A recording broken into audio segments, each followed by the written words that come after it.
दोस्तों नमस्कार, this is Akash Kumar and स्वागत है आपका अपने क्लास में। देखिए आज का जो टॉपिक है वो है लेटर राइटिंग, ठीक है। और आप किसी भी स्टेट के एग्ज़ाम्स दे रहे हो, चाहे वो राजस्थान माध्यमिक शिक्षा बोर्ड के एग्ज़ाम्स दे रहे हो, चाहे आप यूपी के दे रहे हो, चाहे आप मध्य प्रदेश के दे रहे हो, या आप हरियाणा के दे रहे हो, या किसी भी स्टेट के दे रहे हो, लेटर राइटिंग एक इम्पॉर्टेंट पॉइंट है और हर एग्ज़ाम में आता है। तो आज की जो क्लास है उसमें हम लेटर राइटिंग को समझने की कोशिश करेंगे। और आरबीएससी में तो खैर पूछता लेटर आपको पता ही है। देखो एक्चुअली हमारे पास में ये 3 प्रकार के लेटर्स हैं, वैसे आपको क्या 4 प्रकार के लेटर्स पूछता है। ध्यान रखना, मैंने 1 प्रकार के लेटर्स में ऐड नहीं किया है। क्यों नहीं किया मैं भी आपको बता दूंगा। पहला लेटर होता है जॉब लेटर प्लस रेज्यूमे, आप लोग जानते ही है ना। जॉब लेटर को जॉब एप्लीकेशन भी कहा जा सकता है। दूसरा लेटर होता है ऑफिशियल लेटर, जो यूजुअली कंप्लेंट्स के ऊपर लिखा जाता है। कंप्लेंट्स इसका मतलब कोई ना कोई सामाजिक समस्या है जिसकी आपको कंप्लेंट करनी है, उसके ऊपर इस लेटर को हम लिखते हैं। तीसरा जो लेटर होता है वो बिजनेस लेटर होता है, और बिजनेस लेटर यूजुअली ऑर्डर का, इंक्वायरी का, कंप्लेंट का। आपने कोई वस्तु खरीदी, वो ख़राब निकल गई, उसका आपको क्या करना है, कंप्लेंट करना उसका। और चौथा जो लेटर यूजुअली होता है वो हमें पूछता है किसका, लेटर्स टू ऑडिटर। सर ये क्या चीज़ है? देखो लेटर टू ऑडिटर का मतलब होता है किसी समाचार पत्र के संपादक को लिखा जाने वाला पत्र। जैसे मान लीजिए आपको क्वेश्चन आया कि टेलीविज़न के जो मेरिट्स और डिमेरिट्स है उसको एक्सप्रेस करते हुए आप राजस्थान पत्रिका के जो संपादक हैं उनको आप एक पत्र लिखें, या कोई भी किसी भी विषय पे, वो सोशल इशू हो सकता है, वो कोई आपका अन्य विषय हो सकता है, उसके ऊपर विचार व्यक्त करते हुए आपको समाचार पत्र के संपादक को पत्र लिखना होता है। अब ये जो लेटर है ये उन बच्चों के लिए ठीक है जिनको इंग्लिश लिखनी आती है, जिनको सेंटेंसेस बनाने आते हैं, खुद की बात को अंग्रेजी में कह पाते हैं वो बच्चे, उनके लिए तो ये लेटर बिल्कुल सही है, कोई दिक्कत नहीं है। लेकिन वह स्टूडेंट जिसको इंग्लिश लिखनी नहीं आती है ना, उनके लिए लेटर क्या होता है, थोड़ा सा टफ रहता है। क्यों रहता है? क्योंकि उनको हर विषय के ऊपर अपने विचार क्या करने पड़ेंगे, इंग्लिश में तैयार करने पड़ेंगे। क्योंकि यहाँ पे केवल फॉर्मेट से काम नहीं होगा कि आपने फॉर्मेट लिख दिया मार्क्स मिल गए, ऐसा नहीं होगा। और अब मैंने इसको क्यों हटाया, इसका कारण ये कि देखो आरबीएससी में आपके भी जिस भी स्टेज पे आप होंगे उसमें ये 3-4 प्रकार के लेटर होते हैं। तो यूजुअली हमारा जो क्वेश्चन आता है वो क्वेश्चन हमेशा 2 क्वेश्चन हमको देता है, और ऑल्टरनेटिवली हमको कहता है कि या तो ये वाला अटैम्प्ट कर लो, चाहे आप ये वाला अटैम्प्ट कर लो, ठीक है। और मान लीजिए हमें ये वाला जो क्वेश्चन था ये आ गया आपका लेटर्स टू ऑडिटर, हमने लेटर्स टू ऑडिटर को छोड़ा और ये वाला क्वेश्चन लेटर्स टू ऑडिटर का आ भी गया, तो कम से कम एक क्वेश्चन तुम तीनों में से आएगा, ये बात तय है। इसलिए इसको एक को छोड़ने से कोई विशेष हमको नुकसान नहीं होगा। देखो एग्ज़ाम के अंदर हमें ना केवल ये पता होना चाहिए कि क्या पढ़ना है, बल्कि ये भी पता होना चाहिए क्या छोड़ना है। हर चीज़ पढ़ने के लिए नहीं होती है, ठीक है। तो आज की इस क्लास के अंदर मैं केवल एक ही लेटर लूँगा और सही ढंग से समझाऊँगा, ठीक है, ध्यान रखिएगा। देखो मैंने पिछली क्लास जो आपका शॉर्ट कंपोजिशन की उसमें मैंने आपको एक बात बताई थी, क्या कि आपको राइटिंग सेक्शन में 3 स्टेप चलने हैं। सबसे पहले आपको उस टॉपिक का, जो भी आप टॉपिक है उसका फॉर्मेट सही ढंग से पता होना चाहिए, चाहे वो लेटर राइटिंग हो, चाहे वो रिपोर्ट राइटिंग हो, चाहे वो शॉर्ट कंपोजिशन में नोटिस राइटिंग हो, चाहे वो रिप्लाइज राइटिंग हो, चाहे वो आपकी और कोई सा भी टास्क हो। फॉर्मेट अच्छी तरह पता होना चाहिए। दूसरी बात, जब फॉर्मेट अच्छी तरह पता हो तो 100% फॉर्मेट क्या होना चाहिए, याद होना चाहिए। ये भी ध्यान रखिएगा आपको, ऐसा नहीं है कि आपने फॉर्मेट किया और उसके बाद में आपको क्या है भूल गए, नहीं सर, याद होना चाहिए। और 100% लिख दिया कि इसका मतलब आपको एक कोमा की भी मिस्टेक नहीं करनी। देखो मैं एक ही बात जानता हूँ, पूरे में से पूरे मार्क्स लेने हैं, और पूरे में से पूरे मार्क्स तभी लोगे जब आप कोई मिस्टेक नहीं करोगे। भले ही मैं जो आपको, जैसे कि मैंने आपने देखा होगा जो मैं आपको पढ़ा था उसमें कोई नया शब्द इस्तेमाल नहीं करता, वही शब्द देता हूँ जो आपको ऑलरेडी आते हैं। अगर मैं किसी पैराग्राफ में 100 शब्द इस्तेमाल करता हूँ तो इसमें 100 में से 1 या 2 ही शब्द ऐसे होते हैं जो आपके लिए नए हो सकते हैं। बाकी जो वर्ड होते हैं ना वो सब के सब वही वर्ड होते हैं जो ऑलरेडी आपको आते हैं। तो यहाँ याद करने में ज़्यादा दिक्कत नहीं आती है। और इसके बाद में जो तीसरा स्टेप आपको हमेशा करना चाहिए वो ये करना चाहिए कि जो प्रीवियस ईयर्स हुए हैं, आप जिस भी बोर्ड से हैं, आप राजस्थान बोर्ड से हैं तो राजस्थान बोर्ड के पेपर्स, अगर आप मध्य प्रदेश बोर्ड से तो मध्य प्रदेश बोर्ड के पेपर, या अगर आप यूपी से तो यूपी बोर्ड के पेपर, कम से कम 5 to 7 ईयर्स के पेपर्स आपको देखने चाहिए कि क्या क्वेश्चन आया था और उसमें कैसे लिया। जैसे मैंने आपको बताया कि मैं फॉर्मेट आपको मैं अभी यूट्यूब पे पढ़ा रहा हूँ, ये क्वेश्चन सोल्व करने की क्लास मेरी चलती है, जिसका छोटा सा एक पेड कोर्स है मेरा, वो है ना 599 रुपीज़ का कोर्स है मेरा, कोई महंगा नहीं है, ये 599 रुपीज़ का है। और ये इसकी जो क्लास है वो मंथली नहीं है, ये पूरे कोर्स की फ़ी है। आपको एक बार पे करना है, उसके बाद में क्या करना है, आपको टिल एग्ज़ाम मेरे साथ में आपको प्रैक्टिस करनी है, तो वो लाइव क्लास रहती है उसके अंदर। खैर आज का जो है, आज हम समझेंगे जॉब एप्लीकेशन। देखो ध्यान से समझना एक एक बात को। ये जो जॉब लेटर होता है, इसको जॉब लेटर कह दीजिए, जॉब एप्लीकेशन। इस जॉब लेटर के 2 पार्ट होते हैं, ठीक है। आपको पूरे मार्क्स लेने हैं तो जॉब लेटर के 2 पार्ट होते हैं। एक पार्ट में आप लेटर लिखते हैं, यानी कि एक एप्लीकेशन लिखते हैं, आप एक आवेदन लिखते हैं, और दूसरे पार्ट में आप लिखते हैं रेज्यूमे। इसको रिज्यूम ना पढ़ें, इसको पढ़ा करो रेज्यूमे। आप रेज्यूमे लिखें। लेटर राइटिंग का जो आपका क्वेश्चन है वो हमेशा 2 भागों में डिवाइड रहेगा। अगर वो 3 मार्क्स का है, 6 मार्क्स का है, तो 3 मार्क्स इधर से और 3 मार्क्स इधर से डिवाइड करके देगा। अगर वो 5 का है तो 2.5 इधर से और 2.5 इधर से होगा। कई बार क्वेश्चन करते हैं स्टूडेंट कि सर मैं अगर रेज्यूमे नहीं लिख के आऊँ तो काम चल जाएगा? नहीं चलेगा, आधे मार्क्स आएंगे आपके, राइट। नंबर 1। नंबर 2, ये जो लेटर राइटिंग है ये कितना एरिया कवर करेगी, ध्यान देना। ये जो जॉब लेटर है कितना एरिया कवर करेगा, ये तकरीबन 1.5 से लेकर 2 पेज क्या कर सकता है, ये कवर कर सकता है। क्यों? एक पेज में पूरा आपका क्या लिखा जाता है, एप्लीकेशन पूरे पेज में आ जाता है, और लगभग आधे से ज़्यादा पेज में क्या आता है, आपका रेज्यूमे आता है। यस, इसीलिए इसको फास्ट लिखना है, ध्यान रखना। ये मार्क्स आपको बहुत अच्छे देगा, लेकिन क्योंकि इसमें समय ज़्यादा लग सकता है तो आप पहले से ध्यान रखना कि इसकी स्पीड थोड़ी सी ठीक रखनी है, हाँ ना। एक ही बात ध्यान रखिए, पूरा पेपर अटेम्प्ट करना भाई। एक को अगर आपने बहुत अच्छा लिख भी लिया तो कोई फ़र्क नहीं पड़ेगा, एक में पूरे में से पूरे मार्क्स ले तो क्या फ़र्क पड़ा। इसलिए पूरा पेपर करना है, इसलिए एक के पीछे ना पड़ें। स्टूडेंट की आदत होती है, वो ना करें। आइए समझते हैं। देखो सबसे पहले इस लेटर को आप अच्छी तरह समझना। सबसे पहले जो पार्ट होते हैं ना लेटर को समझो। ये स्टार्टिंग जो इधर वाला पार्ट है, हाँ ना, जिसको आजकल जो लेटर्स होते हैं वो सारे के सारे कैसे लिखे जा रहे हैं, आजकल हम लिख रहे हैं इसको फुल ब्लॉक स्टाइल में। फुल ब्लॉक स्टाइल का मतलब होता है लेटर के जितने भी पार्ट्स होते हैं उसको लेफ्ट हैंड साइड अलाइन करके चलते हैं। सारे पार्ट्स को लेफ्ट हैंड साइड अलाइन करके चलते हैं, बस को फुल ब्लॉक कहते हैं, राइट। तो देखो स्टार्टिंग में हमने क्या किया, 3 लाइन्स इस्तेमाल की। यहाँ पे देखो आप, ये 3 लाइन्स, 3 मंगल मार्ग, बापूनगर, जयपुर, और ये क्या है, ये है पिन कोड नंबर, है ना। ये 3 लाइन आप इस्तेमाल कर सकते हो। अब ये कंटेंट कहाँ से उठाना है, ये उठाना है प्रश्न से। आपका जो क्वेश्चन है उस क्वेश्चन में यूजुअली देता है कि आप कहाँ से हैं। यस, तभी तो मैं कह रहा हूँ कि देखो एक बार फॉर्मेट तैयार करो, उसके बाद में क्वेश्चन सोल्व करो आप मेरे साथ में, जिससे आपको पता पड़ेगा कि फॉर्मेट में चीज़ें क्या क्या उठानी है। और मैंने पिछली जो क्लास हुई थी उसमें मैंने आपको बताया था कि देखिए जो आपका एड्रेस होता है हमेशा वो स्मॉलेस्ट यूनिट से बिगर यूनिट की जाता है, यानी सबसे छोटा इकाई जो होती है उसको पहले लिखते हैं। जैसे हमने लिखा है यहाँ पे आपका मकान नंबर है 3, मंगल मार्ग, ये आपकी कॉलोनी का है, मार्ग का नाम हो गया, बापूनगर कॉलोनी का नाम, जयपुर शहर का नाम, और पिन कोड आपने डाल दिया। अच्छा रहा, कुछ भी पिन कोड डाल सकते हैं।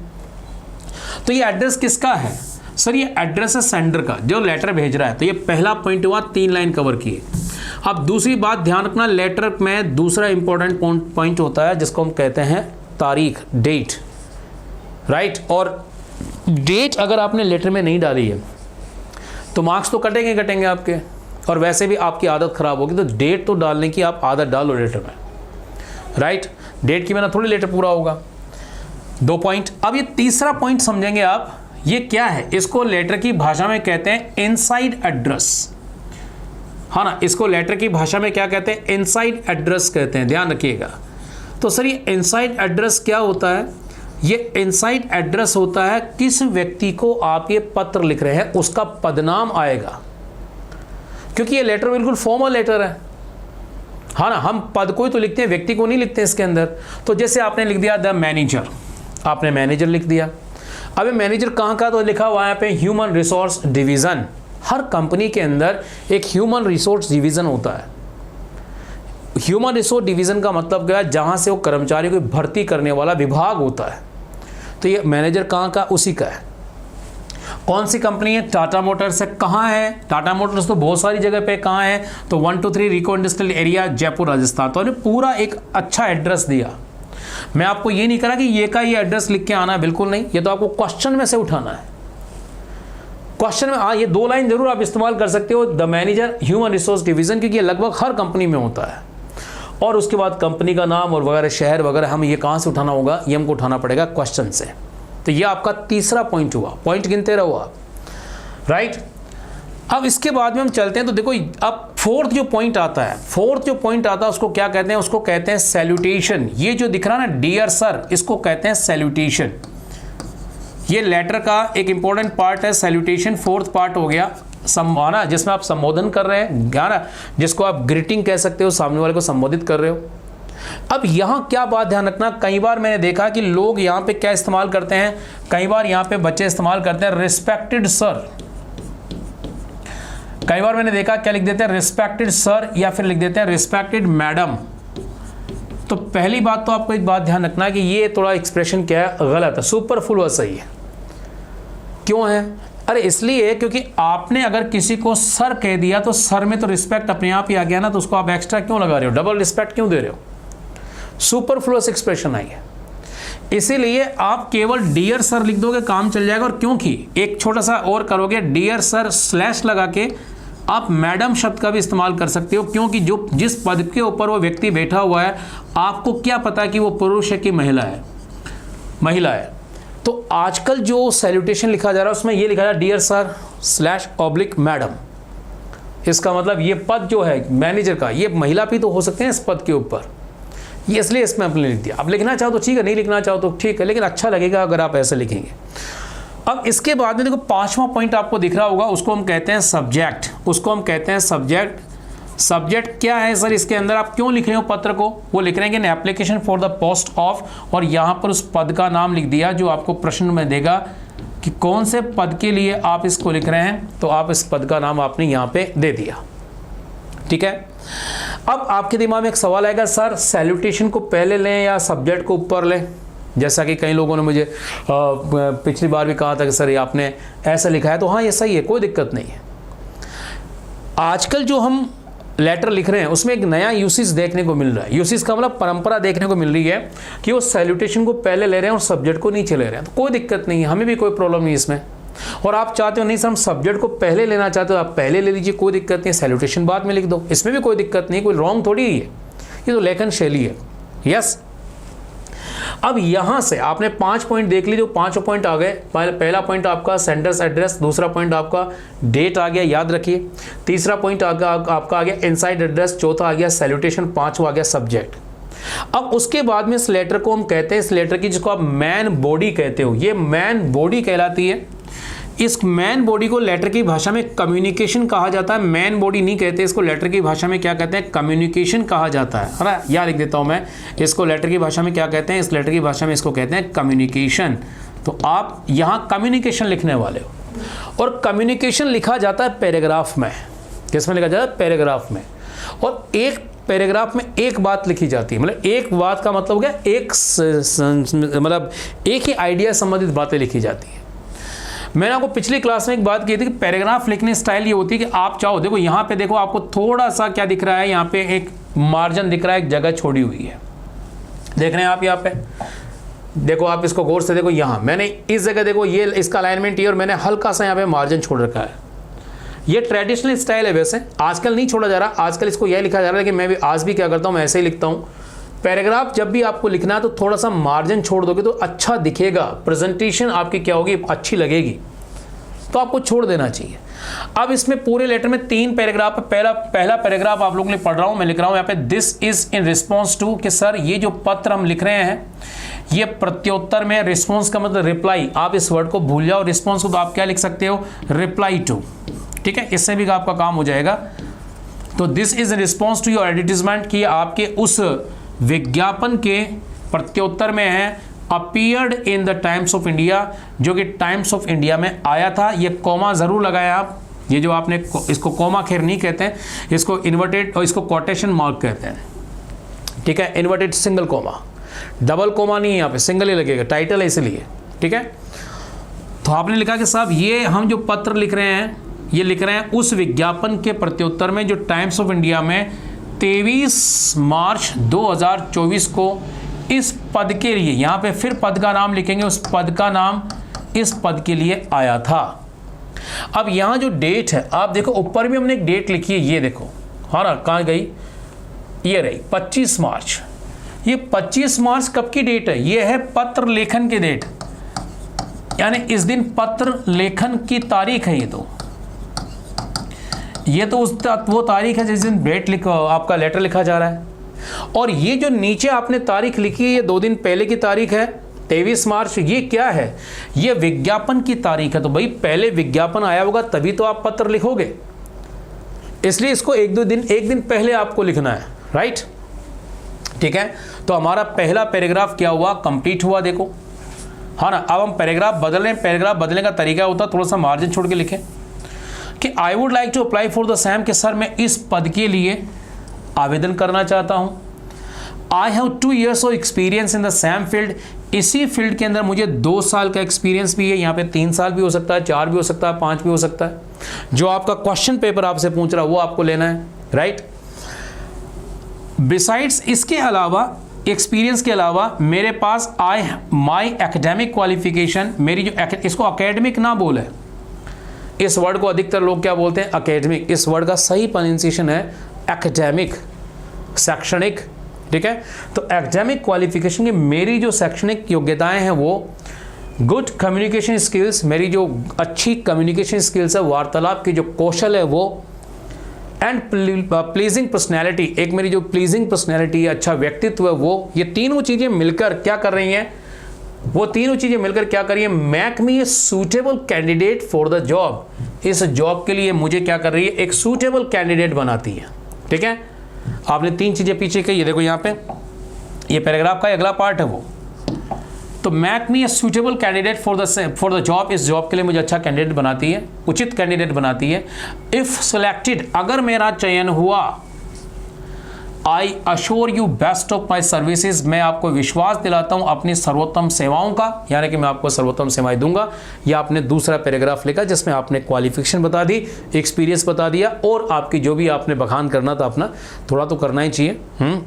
भाई अगर आप अपनी तारीफ खुद नहीं करोगे तो फिर दुनिया में कौन करेगा? इसलिए कम से कम जितने गुण आप में हैं उतना तो बताना ही चाहिए, राइट? वो आपने बता दिया इसमें। अब पैराग्राफ चेंज करेंगे, तीसरा paragraph, I have enclosed my resume for your perusal and consideration, कि मैंने इनक्लोज्ड कर दिया है, संलग्न कर दिया है, जोड़ दिया है मेरा रेज्यूमे आपके परusal के लिए, आपके विचार के लिए, आपके कंसिडरेशन के लिए। 2 नए शब्द दिए मैंने, राइट? आपके परusal के लिए, आपके विचार के लिए, गहरे विचार के लिए मैंने अपना रेज्यूमे इनक्लोज कर दिया है। I am looking forward to meeting you in person, मुझे आशा है कि मैं आपसे व्यक्तिगत रूप से मिलूंगा, राइट? बस आपने लेटर खत्म कर दिया। और इसके बाद में देखो लास्ट में आपको क्या लिखना है, ये आपको फिनिशिंग लाइन करनी है आपकी, हाँ, जिसको कहते हैं कर्टियस लीव टेकिंग। क्या कहते हैं इसको? कर्टियस लीव टेकिंग कहते हैं लेटर की भाषा में, राइट? अब यहाँ पे आपने लिखा थैंक यू। अब कई लोग यहाँ पे लिख देते हैं थैंकिंग यू, मैंने देखा कई बार लोगों को लिखते हुए देखा, क्या लिख देते हैं? Thanking you. तो ठीक है, ये क्या सही है? वैसे ये गलत है सर, है ना? ये ग्रामेटिकली क्या है? गलत फ्रेज है।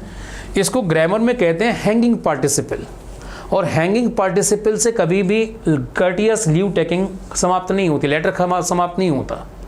तो ये तो कम से कम आप इस्तेमाल ना करें, इसके लिए सिंपल लिख देना क्या? थैंक यू, इससे काम हो जाएगा। ये वाक्य थैंक यू पूरा वाक्य है।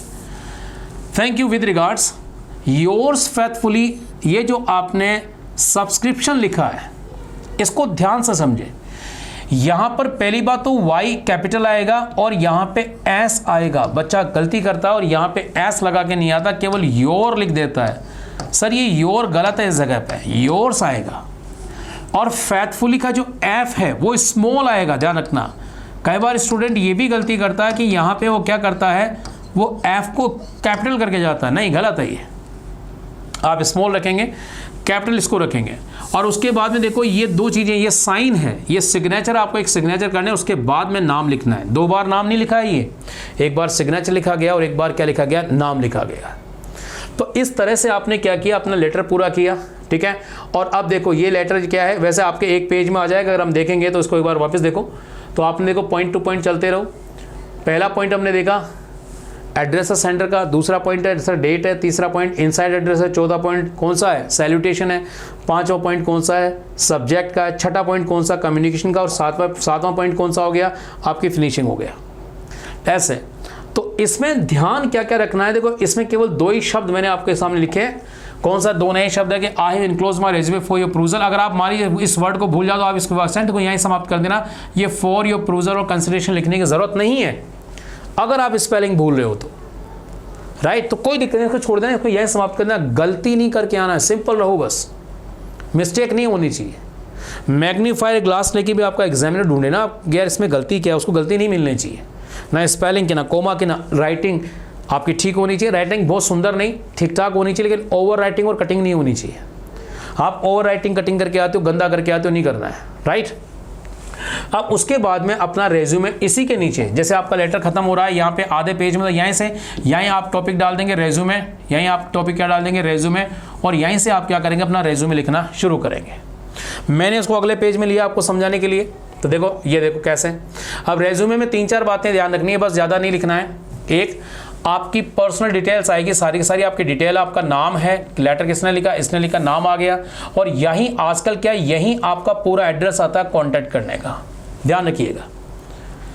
रेज्यूमे लिखने का सबसे बढ़िया स्टाइल है कि नाम देते तुरंत आपको यहीं देना पड़ता है कि कहाँ से हैं आप, तो आपने बता दिया। ये देखो ये एड्रेस आ ही चुका है पहले आपके लेटर में, ये पूरा एड्रेस आ ही चुका है। इसमें 2 बातें और जोड़ दी आपने, एक ईमेल आईडी जोड़ दी और एक आपने कॉन्टैक्ट नंबर दे दिया। ज़रूर अच्छा रहता है कि कोई भी कंपनी तुरंत आपको मेल करेगी, तुरंत कॉन्टैक्ट करेगी, तो ये एड्रेस पहले लिखा जाता है। तो ये इंपॉर्टेंट पॉइंट है। पर्सनल प्रोफाइल में 2-3 बातें लिख सकते हो, पिताजी का नाम, माताजी का नाम लिखना चाहो तो माताजी का नाम लिखना चाहो तो ठीक है, नहीं तो पिताजी का नाम से काम हो जाएगा। डेट ऑफ बर्थ लिखना जरूरी होता है, और मैरिटल स्टेटस कि आप सिंगल है या मैरिड है, ये 2-3 बातें आपको पर्सनल प्रोफाइल में डालनी है। लेकिन सबसे इंपॉर्टेंट इसकी एकेडमिक क्वालिफिकेशन, और यही आपको मार्क्स दिलाएगा।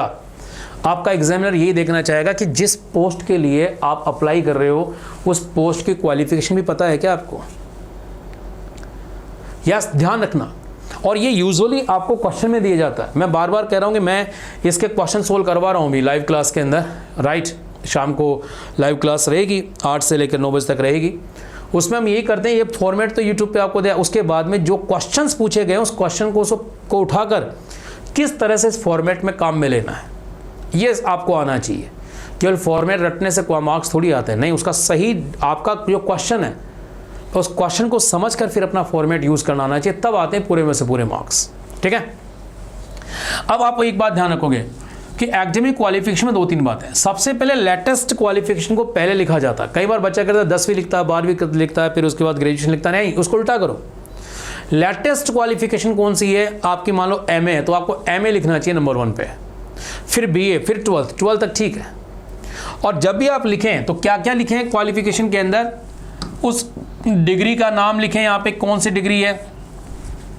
जैसे आपने बीए किया तो आपने लिख दिया बीए, फ्रॉम कहाँ से किया आपने यूनिवर्सिटी का नाम दे दिया, राजस्थान यूनिवर्सिटी या कोई सी भी यूनिवर्सिटी आप लिख सकते हो। कितने परसेंटेज से किया तो आपने लिख दिया साहब 65% से किया। कब किया तो आपने कहा सर 2022 में किया, यह आपने लिख दिया। आप और स्कूल के बारे में लिख साहब 12th कहाँ से, आरबीएससी करी, कितने से करी साहब 78 मार्क्स है, और कब करी तो आपने लिख दिया सर 2019 में करी, यस, ये आपने लिख दिया। 2-3 बातें लिखनी होती है बस, इसमें ज़्यादा जरूरी 3 लिखें, 2 में भी हो जाएगा। तो आप एकेडमिक क्वालिफिकेशन को थोड़ा सा ध्यान से लिखोगे, आपकी जो पोस्ट है उसके पोस्ट के अनुसार चलनी चाहिए, ठीक है। उसके बाद में देखो हॉबीज़ और इंटरेस्ट बिल्कुल आपको लिखना चाहिए, ज़्यादा नहीं, बस आपने एक बार लिख लिया कि क्या आपकी हॉबी और इंटरेस्ट क्या है। सर हॉबी और इंटरेस्ट आपका प्लेइंग क्रिकेट, ठीक है। अब इसके बाद में भाषा की पकड़, आपको कौन कौन सी लैंग्वेज आपको आती है वो आप चाहो तो इसमें लिख सकते हो, कौन सा लिखना ही चाहिए वैसे लैंग्वेज के बारे में। तो लैंग्वेज नॉन तो आपने कह दिया कि फ्लुएंट है सब, आप धारा प्रवाह बोलते हैं इंग्लिश और हिंदी, और कॉन्वर्सेशनल राजस्थानी, आप राजस्थानी की जो बोलचाल की राजस्थानी उसको आप अच्छी तरह बोल पाते हैं। आजकल हर कंपनी चाहती है कि लोकल लैंग्वेज भी क्या हो, आपकी कमांड हो, यहाँ तक किया। अब आप देखना कि आपके पास में समय है कि नहीं है, क्योंकि मैंने कहा था केवल लेटर ही नहीं है हमारे पास में, बाकी क्वेश्चन भी तो हैं। अगर आपके पास समय है और आपने ठीक स्पीड में लिखा है तो ये आप रेफरेंस वाला पॉइंट लिख लेना, अदरवाइज इस रेफरेंस वाले पॉइंट को छोड़ देना और केवल सिग्नेचर करके आप अपना आ जाना। ये पॉइंट समय हो तो लिख देना।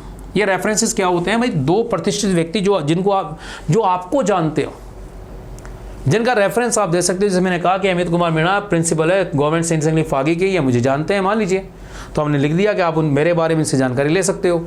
या Sunil Kumar circle officer police station Bapunagar, इनसे भी जानकारी ले सकते हो। ये आपको कंपनी को बताना पड़ता है। तो ये रेफरेंसेस आप लिखना चाहो तो ठीक है, समय है तो लिख देना, नहीं तो छोड़ देना इसको, लेकिन सिग्नेचर जरूर करके आना है। यस, तो इस तरह से आपका क्या हुआ, ये आपका पूरा का पूरा रेज्यूमे हुआ। तो देखो मैंने कितना अच्छा मैटर आप लोगों के सामने मैंने दे दिया है। रेज्यूमे का भी शानदार मैटर है, और आपने देखा कि आपका जो लेटर है उस लेटर का भी क्या है, शानदार आपके पास मैटर है। बस अब आप इस शानदार मैटर को क्या करोगे, वही वाली बात है, 3 ही काम करने भैया। पहली बात, फॉर्मेट आपको क्या करना है, तैयार करना अच्छी तरह। इस फॉर्मेट को आप क्या करेंगे, अच्छी तरह लिखेंगे। दूसरा, इसको आप 100% मेमोराइज करेंगे, याद करेंगे। और तीसरा, इसके क्वेश्चंस जरूर आप क्या करेंगे, सॉल्व करेंगे। अगर आपने क्वेश्चन सॉल्व किए तो आपका काम बहुत आसानी से हो जाएगा। ठीक है, तो ये रही आज की क्लास आपको कैसे लगी कमेंट करके ज़रूर बताएं। और मैंने एक छोटा सा पैड कोर्स इस बार स्टार्ट किया है, ज़्यादा महंगा कोर्स नहीं है, 599 रुपीज़ का भैया। सर इसमें क्या होगा, देख मेरे भाई, इसके अंदर आपके सारे सेक्शन आएंगे। आपको राइटिंग सेक्शन कंप्लीट होगा पूरा विद बोर्ड के क्वेश्चन पेपर्स हैं। आपकी ग्रामर जो भी है सर, ग्रामर पूरी होगी। ठीक है, आपका जो टेक्सुअल पार्ट है, जो क्वेश्चन आंसर वाला पार्ट है, वो क्वेश्चन वाला पार्ट भी पूरा होगा ना। कंप्लीट कोर्स है। कब तक चलेगा, एग्ज़ाम तक चलेगा। आपके एग्ज़ाम मार्च में होते हैं तो मार्च तक क्लासेस चलेगी। ठीक है सर, एडमिशन कैसे लेना है, बहुत आसान है। आप अपनी ये डिटेल, आपका नाम, आपके पिताश्री का नाम, ठीक है, आप कौन सी स्कूल में पढ़ते हैं, हाँ ना, उस स्कूल का नाम, ओके, विद डिस्ट्रिक्ट के साथ में जिस भी डिस्ट्रिक्ट में है, ये आप मुझे व्हाट्सअप करेंगे इस नंबर पे 9928886480, इस पे व्हाट्सअप करेंगे। ओके, और जो 599 रुपीज़ है, आप इसी नंबर पे मुझे क्या करेंगे, फ़ोन पे, पेटीएम, गूगल पे, किससे भी कर सकते हैं। राइट, उसी के बाद में मैं आपको बैच में ऐड कर दूंगा, ख़त्म कहानी। तो आज आपकी क्लास जो रही है वो रही है, हमने किसकी सीखी है, वो हमने सीखी है जॉब एप्लीकेशन की। अगली जो क्लास में करूंगा वो कर रहा हूँ सीडी किसकी, ऑफिशियल लेटर और बिजनेस लेटर। एक ही क्लास में दोनों लेटर को डाल दूंगा। ठीक है, और इंपॉर्टेंट है वो भी बिजनेस लेटर। अगर आप पासबुक निकाल के देखोगे तो बहुत सारे उसमें क्वेश्चन दे रखे हैं फालतू के, मतलब ही नहीं है सर। ठीक ढंग से आपको फॉर्मेट पता होना चाहिए, ऑर्डर का लेटर कैसे लिखना है ये पता होना चाहिए, कंप्लेंट कैसे करनी ये पता होना चाहिए, और इंक्वायरी कैसे करनी ये पता होना चाहिए। जो आपका ऑफिशियल लेटर है, कार्यालयिक पत्र, उसमें यूजुअली आपको क्या देता है, वो देता है सामाजिक समस्याओं के ऊपर। तो आपको हर सामाजिक समस्या को किस प्रकार से लिखना है आपको पता होना चाहिए। तो अगली क्लास में हम काम करते हैं इसका। ठीक है, तो क्लास अगर अच्छी लगी तो सभी दोस्तों के साथ में शेयर करें, और चैनल पे नए आए तो प्लीज़ मन है तो सब्सक्राइब करें, नहीं है तो कोई बात नहीं। Have a nice day.